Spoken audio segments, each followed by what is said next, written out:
अस्सलाम वालेकुम। आज हम आपके साथ शेयर कर रहे हैं कच्चे कीमे की बहुत ही मज़ेदार और बहुत ही टेस्टी और बहुत ही आसानी से बन जाने वाले कबाब की रेसिपी। तो कच्चे कीमे के कबाब जो होते हैं अक्सर लोगों से सूखे और कड़े कड़े से बनते हैं, लेकिन आप मेरी तरीके से बनाएं, देखिए कितने नरम और कितने सॉफ्ट और पूरी तरह से अंदर तक ये कुक हैं और बहुत ही टेस्टी बने हैं।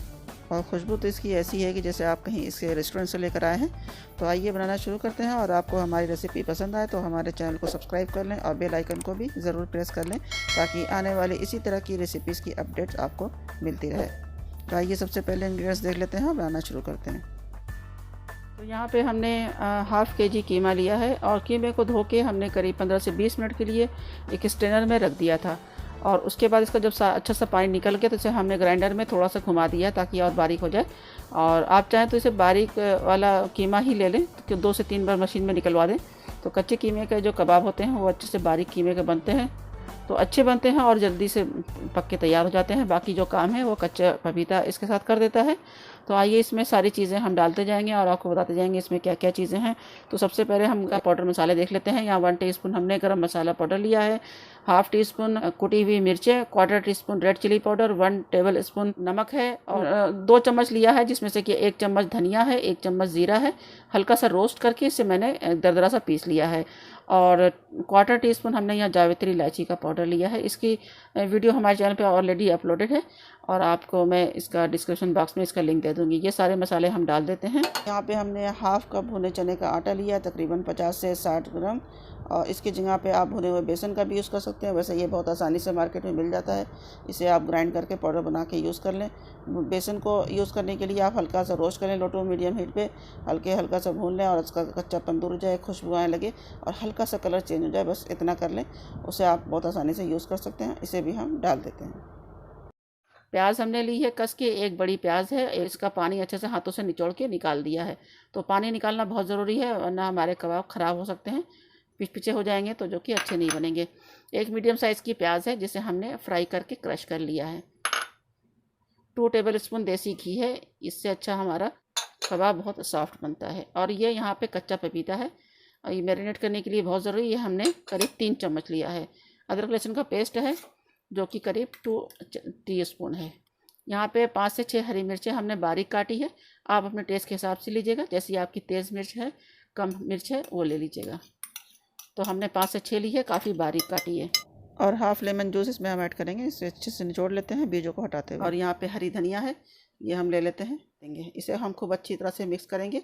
और एक बहुत ज़रूरी चीज़ है इसमें जो इसके फ्लेवर को बहुत ज़्यादा बढ़ाएगा, जो कि हाफ़ टी स्पून हम इसमें केवड़ा वाटर डालेंगे। मार्केट जैसे हमारे कीमे के टेस्ट और फ्लेवर आएगा हमारे इसके बहुत केवड़ा वाटर से। तो बस ये सारी चीज़ें हैं और इसे हम बहुत ही अच्छी तरह से हाथों से मिक्स करेंगे। करीब 1 से 2 मिनट हम इसे अच्छे से मिक्स करेंगे ताकि ये अच्छे से सभी मसाले कीमे में कंबाइंड हो जाए। तो यहाँ पे हमने खूब अच्छे से इसे मिक्स कर लिया है। इसे मिक्स करते टाइम आपको ऐसा लगे कि आपका कीमा थोड़ा ज़्यादा गीला हो रहा है, प्याज वगैरह अगर पानी छोड़िए तो थोड़ा सा 2 चम्मच बेसन या भुने चने आटा और मिला दें। अब इसे हम कवर कर देंगे और 1 घंटे के लिए तकरीबन रख देंगे मैरिनेट करने के लिए। यहाँ पे करीब 1 घंटा हो गया है। तो हम अपने कीमा को देखिए, ये कितना अच्छा सा दिख रहा है, जैसे एकदम गल सा गया है। तो बस हाथों में थोड़ा पानी लगाएंगे और इसकी टिकिया बना लेंगे छोटी छोटी सी।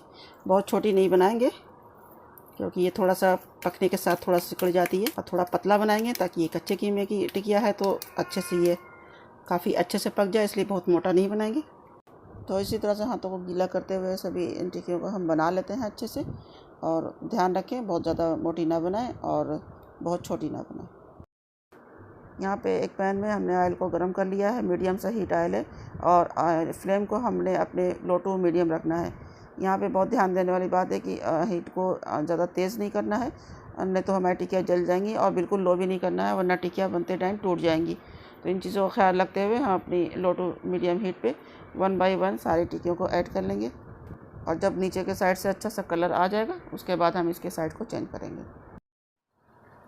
तो 3 से 4 मिनट हो गए हैं, अच्छा सा कलर एक साइड आ गया है। तो बस इसके साइडों को हम चेंज करेंगे और दूसरे साइड भी इसे अच्छा सा कलर आ जाने तक हम फ्राई कर लेंगे। बस इतना ही टाइम लगता है जितने में इसका कलर अच्छा गोल्डन हो जाए और दोनों साइड से, तो बस हमारी ये टिकियाँ पक जाती है, अच्छे से कुक हो जाती हैं। तो सेम टाइम पर हमने चेक किया, देखिए दूसरी साइड भी अच्छा सा कलर आ गया। तो बस हमारे कबाब्स अब बिल्कुल रेडी हैं। अब इन्हें अच्छे से हम इसका ऑयल निथारते हुए इन्हें हम ऑयल से बाहर कर लेते हैं।